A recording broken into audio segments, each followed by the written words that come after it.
ചെറിയ തലച്ചോറും ഉയരം കുറഞ്ഞ ശരീരവും, ഒപ്പം സൗന്ദര്യവും ഫിറ്റ് ബോഡിയും. 1000 വർഷത്തിനു ശേഷമുള്ള മനുഷ്യരെക്കുറിച്ചാണ് ഈ പറഞ്ഞത്.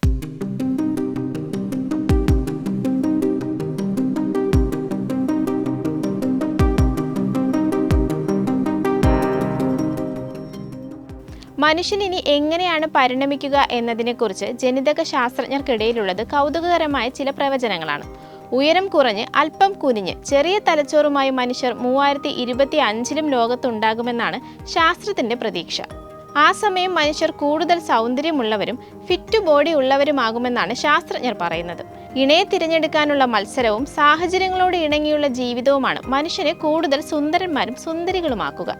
ഇപ്പോഴുള്ളതിനേക്കാൾ ചെറുപ്രായത്തിൽ തന്നെ മനുഷ്യന് പ്രത്യുൽപാദനം നടത്താനാകും വിധം പരിണാമമുണ്ടാകും. അതുമാത്രമല്ല, മൊറീഷ്യസ്, ബ്രസീൽ തുടങ്ങിയ സംസ്കാരങ്ങളിലെ ആളുകളുടെ സങ്കര രൂപമായിരിക്കും അന്നത്തെ മനുഷ്യന്. UV രശ്മികളിൽ നിന്ന് രക്ഷ നേടാനായി ഭാവി മനുഷ്യർക്ക് ഇരുനിറത്തിലുള്ള ചർമ്മവും ഉണ്ടായിരിക്കും. ബഹിരാകാശ സഞ്ചാരവും അന്യഗ്രഹവാസവും റോബോട്ടുകളും എല്ലാം ചേരുന്ന ഒരു ഭാവിയാണ് ഇനി മനുഷ്യനെ കാത്തിരിക്കുന്നത്. AI-യും റോബോട്ടുകളും മനുഷ്യന്റെ ജോലികൾ കൂടുതൽ ചെയ്യുന്നതോടെ നമ്മുടെ തലച്ചോർ ചുരുങ്ങി ചെറുതാകുമെന്നും തലകളുടെ വലിപ്പം കുറയുമെന്നും പ്രവചനമുണ്ട്.